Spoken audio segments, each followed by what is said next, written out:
This is the dumpling off of the century. So we're gonna take the two most popular and bring them head to head.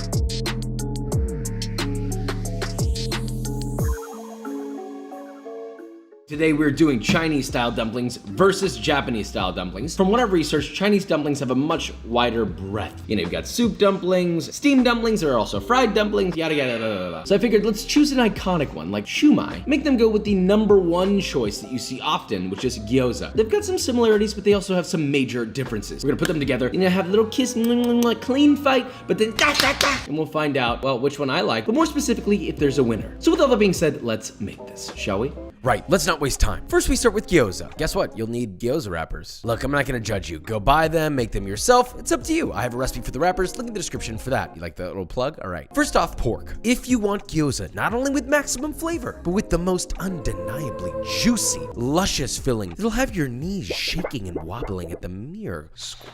Then you'll grind it fresh yourself. Anyway, start with 3/4 pound or 340 grams of ground pork in ideally a bowl. To that, you'll add 2 finely chopped green cabbage leaves, but wait, don't be nasty and throw it in there raw, otherwise it'll leach out too much liquid and it's gonna make a sloppy little dumpling. So instead, after you finally chop your cabbage, hit it with a touch of salt, toss together, and squeeze aggressively to release as much water from the cabbage as possible. Strain out the water, and then add it to your big, juicy bowl of meat. Follow that with 3 finely chopped green onions, 1 teaspoon or 3 grams of toasted sesame oil, 2 teaspoons or 8 grams of mirin, 1 tablespoon or 14 grams of soy sauce, 3/4 teaspoon or 5 grams of fine sea salt, 2 cloves of grated garlic, and a 2-inch knob of ginger peeled and also grated lovingly. Mix together by hand, you know, really get in there, put in some elbow grease. Getting sick of this lazy ass meat mixing I keep seeing on Instagram. It's sickening. I know you know how to smash, so please really emulsify this. Right, next up, our pork shumai filling. Very similar, but also literally not, if you take a closer look. Start with 4 dried shiitake mushrooms, cover those with boiling water, and allow to sit and rehydrate for 5 to 8 minutes or till very soft. Wring out the water from that little shiitake.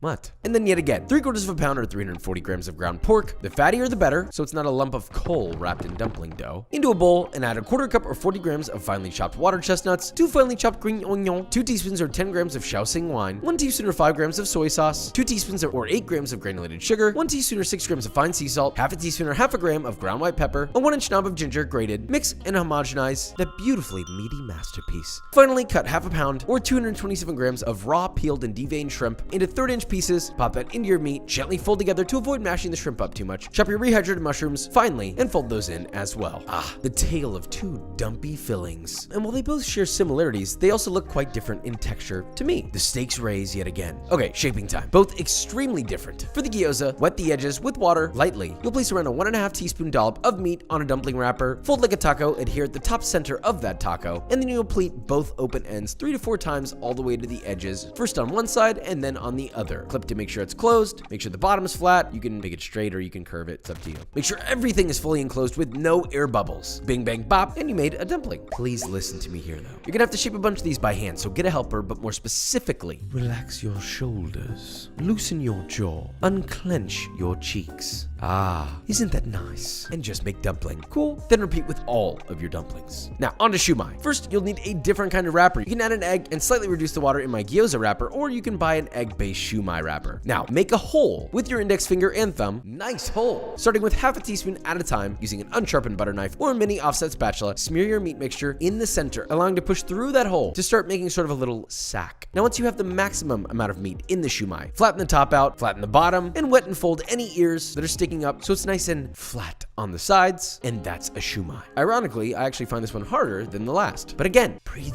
in, breathe out, make dumpling. Stop thinking about taxes. Stop thinking about the economy. Stop thinking about that scary movie and that there might be something behind you right now. Just make dumpling. And repeat with the rest. Right, cooking method. For the Japanese gyoza, first lightly oil a 12-inch non-stick pan with vegetable oil around 2 tablespoons. Heat over medium and once hot, but not searingly hot. Add in your shaped dumplings flat side down, leaving at least a 1/4 inch space in between each dumpy, and just line the whole pan like brrrr, you see what I'm saying? You see what I'm doing around here? All the way towards the center. Now let those cook and brown for around 2 minutes or until the underside reaches a nice golden brown color like this. From there, you'll add a 1/4 cup or 60 milliliters of water, immediately cover with a lid, reduce the heat to medium-low, and steam for about 7 to 8 minutes. Now while that's cooking, you can make your sauce, which is quite literally just 3 tablespoons or 33 grams of soy sauce, 3 tablespoons or 33 grams of rice vinegar, and half a teaspoon or half a gram of toasted sesame oil. With still combined, and your sauce is done. Now once your gyoza are done, remove the lid, and if there's any water, let it simmer until completely gone. The gyoza skin should be a little bit transparent, and you guessed it, that god-dang thing better be cooked on the inside. We ain't making no god-dang medium rare dumplings. Cut off the heat and carefully remove from the pan and place the crusty side up to keep that good old crisp bottom. Serve hot with your sauce. Pork shumai are even easier. Get a traditional bamboo steamer basket, set over a pot with shallow simmering water in it, line the steamer with cabbage leaves, place as many shumai in there as you can fit, optionally add a little pinch of very finely diced carrots, or flying fish roe. Ideally you want around a 1/3 cup or 1 carrot worth. Cover with its lid and steam for 8 to 10 minutes or until the filling is cooked all the way through, around 160 degrees Fahrenheit. Now while that's cooking, shumai sauce is literally just going to be 2 tablespoons or 24 grams of chili oil solids or spicy chili crisp, and 2 tablespoons or 24 grams of Chinese black vinegar. Whisk together and you got a sauce that you'll surely call mommy. Now once that's done, remove your lid and your shumai, serve with the sauce, and we have 2 incredible dumplings, both born in different homes, but yet they share a home in our hearts. Now let's taste test and see if there's a winner.